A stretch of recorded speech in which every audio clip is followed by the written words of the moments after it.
If you've been watching baseball any time in the last few seasons, you may have noticed that there's something different about the game. At a time when pitchers seem more dominant than ever before, throwing 100-mile-per-hour heat and racking up an incredible tally of strikeouts, one kind of offense has actually increased: the home run. Home runs have never been more frequent than they are in the current era of baseball. In fact, in 2 of the last 5 years, MLB has broken the all-time record for the number of home runs hit in a season. The only previous time with a comparable number of home runs was around the year 2000, during the heart of what was called the steroid era, when chemically enhanced sluggers were knocking long balls seemingly at will. But this home run spike isn't like what happened before. It's not that individual players are hitting 60 or 70 home runs. Instead, it's whole league and team records being broken all at once. And it has a different cause as well. What's happening in the current era of baseball isn't like anything that's happened before. The baseball itself has become more aerodynamic, allowing for more solid contact to produce more home runs than any previous era in baseball history. I'm going to tell you a little bit about how this has happened and how we came to know that the baseball is to blame for the increase in home runs in recent years. So this is a chart showing the number of home runs hit per game in Major League history, going all the way back to 1871. And you can see that there's been a slow increase in the number of home runs hit over the course of MLB history, peaking before now around the steroid era and around 2000, with more than 1 home run hit per game. Until recently, it looked like home runs were going down, until about 2014, that is. In 2015, home runs started to spike again, and they broke the record set in 2000 in 2017.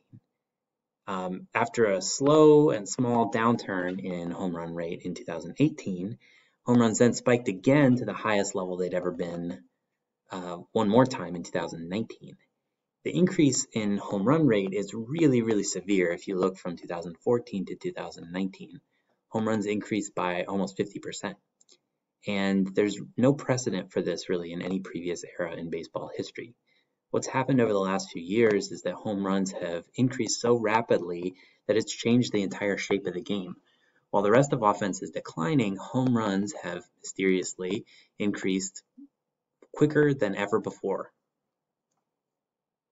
I first noticed that home runs were increasing around the All-Star break in 2015. Working with a friend and colleague named Ben Lindbergh, we looked into a lot of different explanations for why home runs might be going up. We looked at things like performance-enhancing drugs and weather and bats and hitting techniques, and we found that none of those factors could really explain why home runs were increasing. The reason, in short, is that the change was very sudden. It occurred almost overnight in 2015, and it accelerated since then.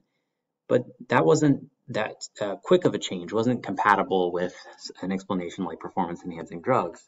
It also wasn't limited to one type of player.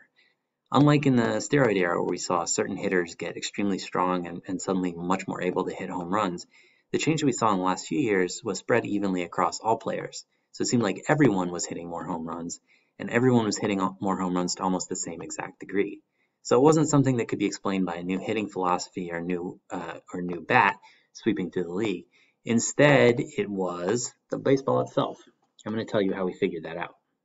Before I do, it's important to note that the baseball commissioner, Rob Manfred, has steadfastly denied, at least over the last few years, that the baseballs themselves were contributing to the increase in home runs.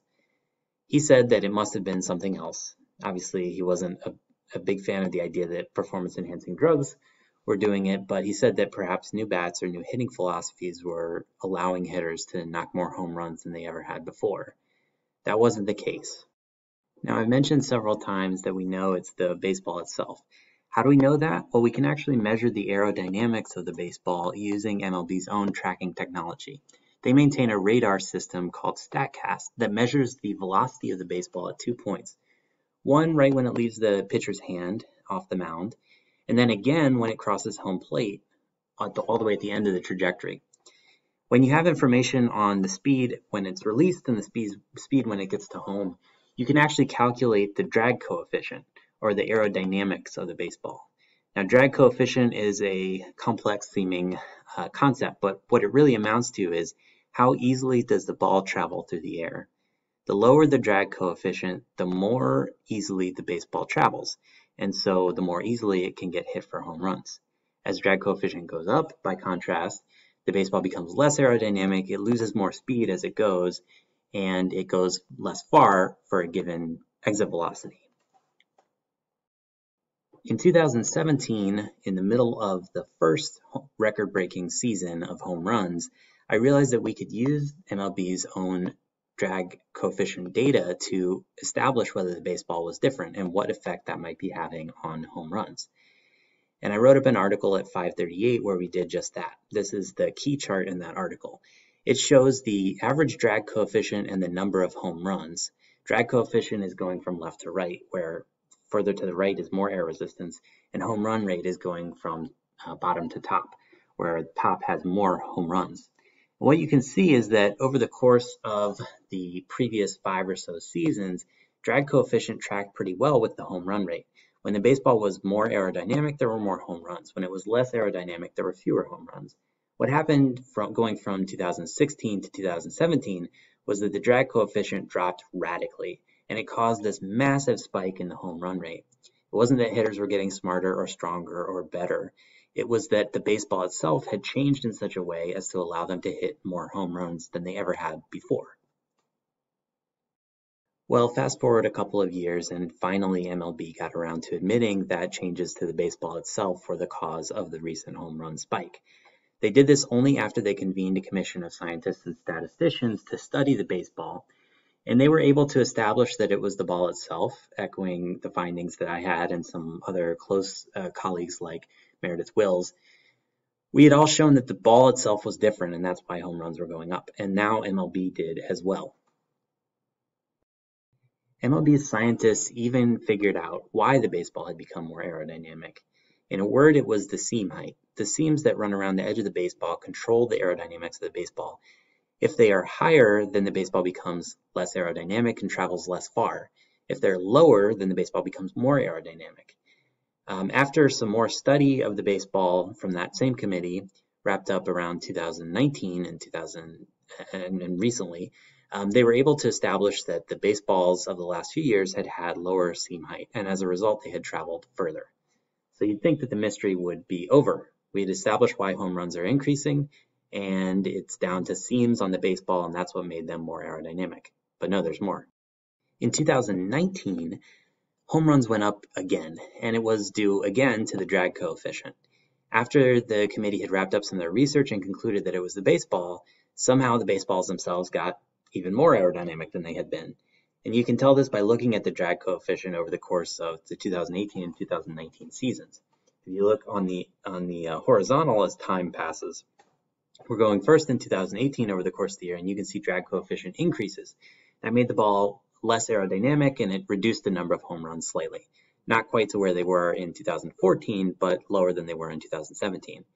But then we had an abrupt transition in 2019, and drag coefficient dropped again. Home runs spiked to the highest level they'd ever been once more. And it was a truly exceptionally high level of home run driven offense in baseball. And even that's not the end of the story. At the end of the year in 2019, another funny thing happened to the baseball. Just as the playoffs started, the air resistance on the baseball suddenly shot up. This is a chart showing the air resistance by the week of the 2019 season. And the red line denotes the start of the playoffs. You can see that in the first 2 weeks of the playoffs, average drag coefficient shot up to a level it hadn't been since around 2014-2013. As a result, balls started traveling less far and the home run rate took a dive. So a ball that was producing more home runs than ever before suddenly started acting like pretty normal, historically normal, I should say, baseball that wasn't especially homer prone. It ended up upending the game in a lot of ways and producing a postseason that was, to put it mildly, unpredictable.